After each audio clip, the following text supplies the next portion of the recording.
Hello ladies and gents. In this video we will see how we can pass parameters while routing in UI5. Right now our detail page is completely static, so if we click on one of our products we see an empty page. But we have to somehow know which product was clicked so we can fetch the related data and display it.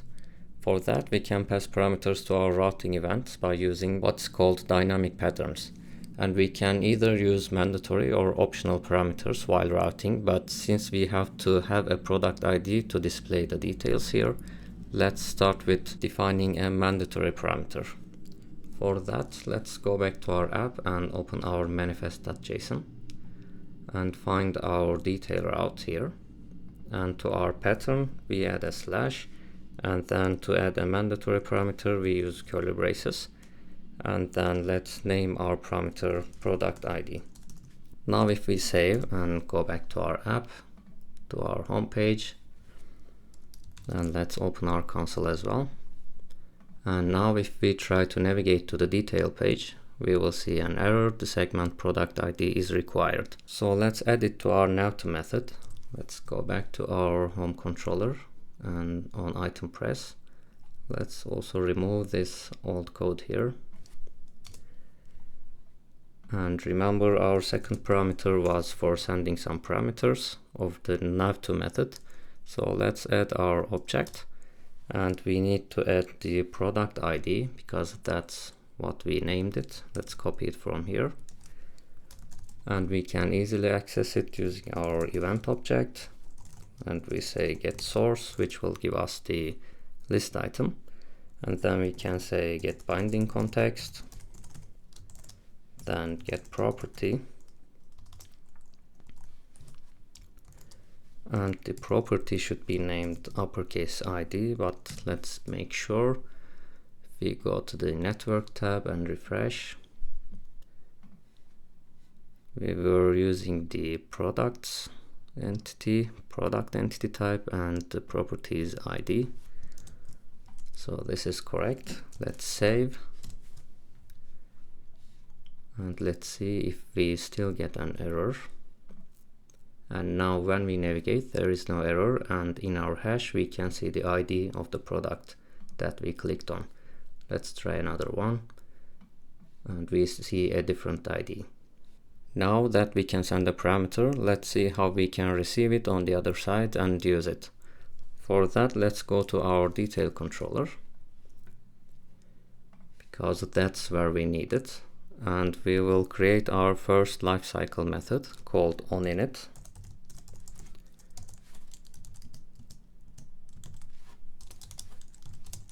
Now we will have a dedicated video for explaining all the lifecycle methods, but for now all we need to know is onInit method is called once when our controller is initiated, so it should be called once for our application. And we will use this method to register an event handler for our route matched event. For that, let's first get our router, this .getRouter, from our base controller. Then we access our route for this view, which is the detail route. And then we call attach matched event, which will be called every time this route is hit. And let's create an event handler for this. Let's call it underscore onRouteMatched. We will create in a second. And let's also pass our controller instance with this keyword. Now let's create our event handler here at the top. We will get an event object, and we will extract our parameters from here. So let's first say const oargs equals oEvent.getParameter, and our event has a parameter named arguments, which will have all the arguments that are passed while routing. And first let's just see what it has with the console.log. Let's save, go back, and now if we click on the first one, we get an object with a single attribute product ID, and the value is 0. Let's try the second one. It's 1 and 2 and so on. Now using this ID, let's fetch our product details and bind it to our details view, so our detail page is no longer empty. Let's go back to our route meshed event and remove this console.log. And let's add 2 more variables here. First, our model. We can say this dot get view dot get model. And next we need to construct our path for the read operation. So let's say const path equals, and we also did this earlier, our model.create key. And the first argument is the name of the entity set, which is products. And second one is an object with our key or multiple keys if we have multiple. Now we have only one named ID, and it comes from our variable or args, and the attribute is named product ID. And next, let's use the bind element method of our view. So this dot get view dot bind element, and we will pass in an object. First the path, which we have already constructed as path, and next let's add a parameter here. So it has to be a map object actually, so we say parameters, and we need to use the expand because we will also need to fetch the supplier information. And lastly, let's also make use of the events of our bind element. And first let's use the data requested. So when the data request is sent, let's set our view as busy to let the user know something's happening in the background. This dot get view dot set busy to true. And the second one we will use is data received, in which case we will set busy to false. Now let's save and check. Let's open the network tab as well. Now if we click on Brad, for example, we see a request. And if we check, it's a batch request, so we have to check the payload. And indeed, we requested the details of the first product with expanding the supplier information, so we should also see the supplier details. Let's try another one, Wind Soda. Now we see the right details. No discontinued date, but it might be empty for those. Let's try another one. Or this one maybe. No, I guess none of these are discontinued because we have the release date, but discontinued date is just empty. This looks very good, but let's try to refresh our page while we are in the detail page. And now we don't get anything, and if we check our console, we see an error, cannot read properties of null. And it happens in our route matched event handler with the create key. Which means at this stage our model or model variable is undefined, and we can quickly fix that by waiting for our OModel metadata first and then doing our binding. So let's do that. We say OModel, that then we have another method on our model which is named metadata loaded, and it will return a promise. So we can say that then, and we move everything inside so that we make sure our model is not undefined. Now if we check, we can already see it's working. Let's try another one. Havana Cola also works. Milk also works. Let's again go into one of our products and we can see the details, supplier. But while we are on the supplier tab, let's refresh our page. And now we end up in the details tab because that's the default one. We have the discontinued date for this one, by the way. To fix that, we can make use of the optional parameters this time. And let's see how we can do that. Again, we go to our manifest.json. It's very similar to mandatory parameters, but this time we wrap our parameters between columns. And our query object, let's name it question mark query. And to make use of it, let's go to our detail view and use it whenever we select a tab. So we go to our icon tab bar and let's add an event handler for the select event. Let's name it on select tab. And let's go ahead and implement it here at the bottom.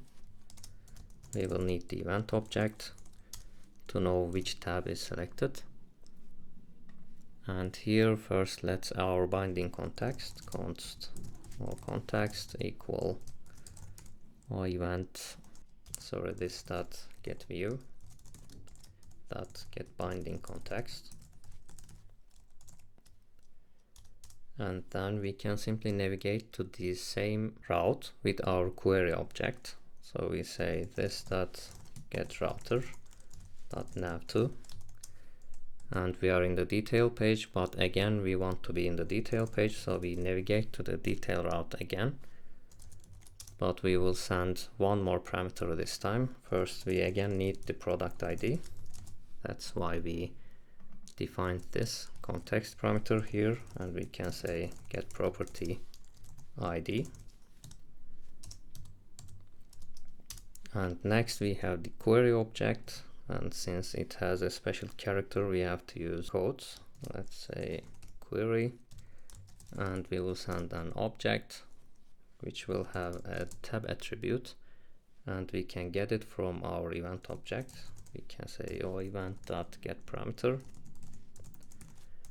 and we have a parameter named selected key for this. We also have to keep track of the selected tab, so let's create a local JSON model for that. Let's first import JSON model from SAP UI model JSON model.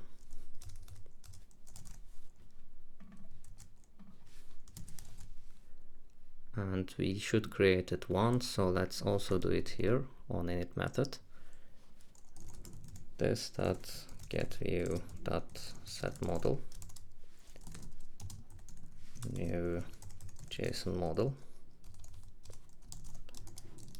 And our data will be very simple, just a selected tab attribute should be fine, empty by default. And let's name our model view. And let's use this now. Let's copy this name, go to our view, and let's set it as the selected key attribute of our icon tab filter. It will come from the view model / selected tab. Now when the detail route is hit, we can check for the tab parameter and set it accordingly. So let's go to our route matched event again. And here, for example, after our view binding, let's first check if we have the query object. But first let's define a variable for that. Here after args, let's say const or query equals or args. And since again, because of the special character, we can say question mark query here. And now first we can check if we actually received it, because it's not mandatory. If there is a query object and if it includes the tab attribute, because remember that's what we named it here, we can set it on our model. We can say this dot get view dot get model view. Then we can say set property. Let's see what we named it, selected tab, and we can set it to query dot tab. Before we test, there are two things we need to consider. First, if there is no tab parameter, we should select one of the tabs by default. So first let's do that by adding an else statement here if there is no tab property, and let's copy it from onSelectTab event handler, and this time our tab will be detail, I think it was called. Let's see, tab details plural. Okay. And next thing we should consider is whenever we get a tab, we should check if it's a valid one. So it can either be details in our case, or it can be a supplier. For that, let's go all the way up to our controller and here create an array of valid tabs. Let's name it valid underscore tabs equals, it will be an array, and first one is details and the other option is supplier. And now what we can do is, let's copy this. Instead of hard coding our default tab here, we can say valid tabs first entry, which will resolve to details. Now let's save and check. Let's go to milk, for example, and we see an error 35. Let's see, our context is not defined, is it? Yes, on route matched. Let's see, that's because we used it here, but we actually don't need it because we already have, let's see, args.product ID. Let's replace this then. Now let's test. Let's go to bread and we can see our default tab as details. If we select supplier, we have another error 59 nav2. Looks like I forgot to add parentheses here. Let's fix that. Go back. I'll just remove this. Clear everything. Win soda. Tab is details. Tab is undefined. So it looks like we have another issue. Let's debug quickly.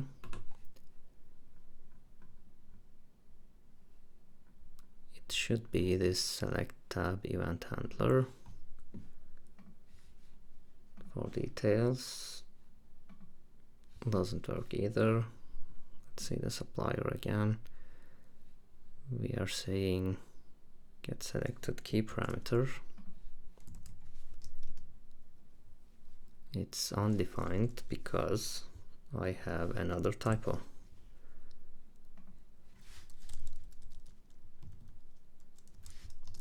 Selected key. Let's try one more time from the home page.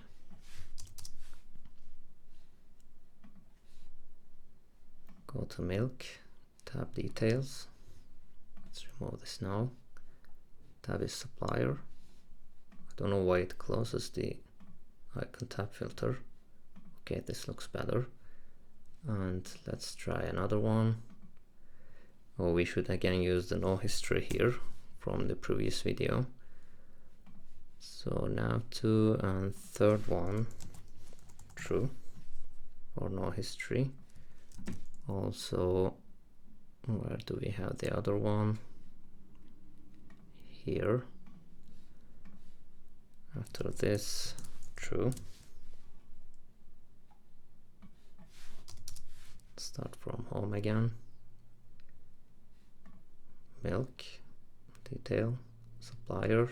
When we are on the supplier, if we refresh, we again keep this in our URL and now we end up on the right tab.